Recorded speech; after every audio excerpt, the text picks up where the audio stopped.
আসসালামু আলাইকুম বন্ধুরা। রাসূলুল্লাহ সাল্লাল্লাহু আলাইহি ওয়াসাল্লাম এর দয়া ও ক্ষমাশীলতা। মক্কার একটি বৃদ্ধা নারী ছিলেন। তিনি ইসলামকে অপছন্দ করতেন এবং হযরত মুহাম্মদ রাসূলুল্লাহ সাল্লাল্লাহু আলাইহি ওয়াসাল্লামকে সহ্য করতে পারতেন না। প্রতিদিন যখন নবীজি সাল্লাল্লাহু আলাইহি ওয়াসাল্লাম সেই পথে হেঁটে যেতেন, তখন তিনি রাস্তার উপর কাটা, আবর্জনা ও ময়লা ফেলে দিতেন। কিন্তু আশ্চর্যের বিষয় হল, নবীজি সাল্লাল্লাহু আলাইহি ওয়াসাল্লাম কখনো রাগ করতেন না, কখনো তাকে অভিশাপ দিতেন না, বরং ধৈর্যের সাথে সেই পথ দিয়ে যেতেন।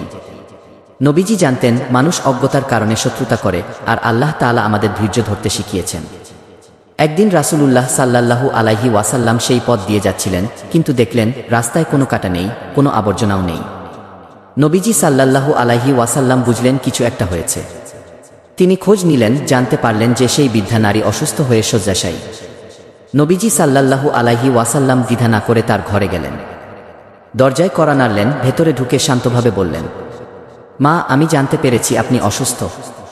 আমি আপনার খোঁজ নিতে এসেছি। বৃদ্ধা বিস্ময়ে অভিভূত হয়ে বললেন, তুমি কি সেই মুহাম্মদ, যাকে আমি প্রতিদিন কষ্ট দিতাম, আর তুমি আজ আমার খোঁজ নিতে এসেছ? নবীজি সাল্লাল্লাহু আলাইহি ওয়াসাল্লাম স্নিগ্ধ কণ্ঠে উত্তর দিলেন, হ্যাঁ, আমি আল্লাহর রাসূল। আল্লাহ আমাকে শিখিয়েছেন মানুষের প্রতি দয়া করা ও তাদের মঙ্গল কামনা করা। নারীর হৃদয় গলে গেল, চোখে অশ্রু এসে বললেন, যিনি শত্রুকেও ক্ষমা করেন, তার অনুসারী ছাড়া আর কারো অনুসরণ করা উচিত নয়। আজ থেকে আমি তোমার আনিত ধর্ম গ্রহণ করলাম। তিনি সেই মুহূর্তেই ইসলাম কবুল করলেন। এই গল্প থেকে শিক্ষা: ধৈর্য হল মুমিনের শক্তি। ঘৃণার জবাব ভালোবাসা দিয়ে দিলে হৃদয় পরিবর্তন হয়। নবীজি সাল্লাল্লাহু আলাইহি ওয়াসাল্লাম এর চরিত্রই ছিল ইসলামের সবচেয়ে বড় দাওয়াত। ভিডিওটি ভালো লাগলে চ্যানেলটি সাবস্ক্রাইব করে আমাদের সঙ্গে জুড়ে থাকবেন।